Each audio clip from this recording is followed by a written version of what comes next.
പുറത്ത് ജീവന്റെ സാന്നിധ്യമുണ്ടോ? പല പഠനങ്ങളും ഇതേക്കുറിച്ച് നടന്നിട്ടുണ്ടെങ്കിലും ഈ വിഷയം ശാസ്ത്ര ലോകത്തിന് നൽകുന്ന ജിജ്ഞാസ കൗതുകമാണ്. അത്തരത്തിലുണ്ടായ അന്വേഷണത്തിൽ ഭൂമിക്ക് പുറത്ത് ജീവന്റെ സാന്നിധ്യം കണ്ടെത്തി അമേരിക്കൻ ശാസ്ത്ര സംഘം.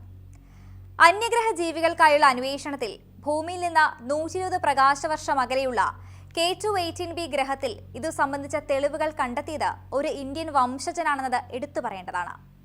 ജ്യോതിശാസ്ത്രജ്ഞനായ നിക്കു മധുസൂദൻ. അന്യഗ്രഹ ജീവികളെക്കുറിച്ച് നിക്കു മധുസൂദന്റെ കണ്ടെത്തലുകളെക്കുറിച്ച് വിശദമായി പരിശോധിക്കാം. 2015 കെൽപസ് സ്പേസ് ടെലസ്കോപ്പ് ഉപയോഗിച്ചാണ് K2-18b എന്ന ഗ്രഹം കണ്ടെത്തിയത്. 2019 ഹബിൾ സ്പേസ് ടെലസ്കോപ്പ് ഉപയോഗിച്ച് സ്പെക്ട്രോസ്കോപ്പിക് സിഗ്നേച്ചർ നീരാവിയുടെ അംശം ഈ ഗ്രഹത്തിൽ കണ്ടെത്തി. ഒരു എക്സോ പ്ലാനറ്റിൽ ജലബാഷ്പം കണ്ടെത്തുന്നത് ഇതാദ്യമായിരുന്നു. 2023 നാസയുടെ ജെയിംസ് വെബ് ടെലസ്കോപ്പ് ഉപയോഗിച്ച് ഒരു പുതിയ അന്വേഷണം നടന്നു. അതിലൂടെ കാർബൺ അംശമുള്ള കണികകൾ K2-18b ഗ്രഹത്തിൽ കണ്ടെത്തി. ഇതിൽ മീഥൈനും കാർബൺ ഡൈ ഓക്സൈഡും അടങ്ങിയിരുന്നു. തുടർന്ന് നടന്ന അന്വേഷണത്തിൽ 2025 ഡൈമീഥൈൽ ഡൈസൾഫൈഡിന്റെയും ഒരു സംയോജനമാണ് തിരിച്ചറിഞ്ഞത്. ഇത് ഭൂമിയിലുള്ള ലെവലിനേക്കാൾ 1000 മടങ്ങാണെന്നതാണ് എടുത്തു പറയേണ്ടത്.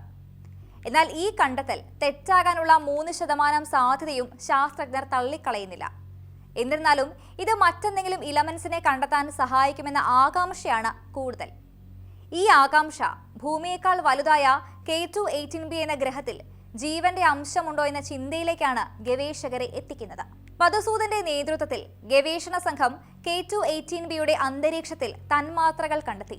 അവ ഭൂമിയിൽ ലളിതമായ ജീവരൂപങ്ങളിൽ നിന്ന് മാത്രമേ ഉൽപ്പാദിപ്പിക്കപ്പെടുന്നുള്ളൂ. ഈ ഗ്രഹത്തിൽ ജീവന്റെ അംശം നിലനിൽക്കാനുള്ള സാധ്യതയുടെ വലിയ തെളിവാണിത്. 1-2 വർഷത്തിനുള്ളിൽ നമുക്ക് ഈ സിഗ്നൽ സ്ഥിരീകരിക്കാൻ കഴിയുമെന്നാണ് മധുസൂദന്റെ ആത്മവിശ്വാസം. 1990കൾ മുതൽ ഏകദേശം 5800 എക്സോ പ്ലാനറ്റുകൾ കണ്ടെത്തിയിട്ടുണ്ട്. ഇവയിൽ ചിലത് ഹൈസിയൻ വേൾഡ്സ് എന്ന് വിളിക്കപ്പെടുന്നവയാകാമെന്ന് ശാസ്ത്രജ്ഞർ വിശ്വസിക്കുന്നു. ഹൈഡ്രജൻ സമ്പുഷ്ടമായ അന്തരീക്ഷമുള്ള സമുദ്രങ്ങളിൽ പൊതിഞ്ഞതും ജീവൻ നിലനിർത്താൻ കഴിവുള്ളതുമായ ഗ്രഹങ്ങളാണിവ. അടുത്ത വർഷം ജെയിംസ് വെബ് ബഹിരാകാശ ദൂരദർശിനി ഉപയോഗിച്ച് കൂടുതൽ നിരീക്ഷണങ്ങൾ നടത്താൻ സംഘം ഉദ്ദേശിക്കുന്നു.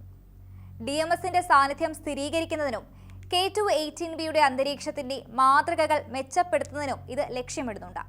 2029 വിക്ഷേപിക്കാൻ പോകുന്ന യൂറോപ്യൻ ബഹിരാകാശ ഏജൻസിയുടെ ഏരിയൽ ദൗത്യം K2-18b പോലുള്ള എക്സോ പ്ലാനറ്റുകളുടെ അന്തരീക്ഷം പരിശോധിക്കാൻ ശാസ്ത്രജ്ഞരെ സഹായിക്കുമെന്നാണ് പ്രതീക്ഷിക്കുന്നത്.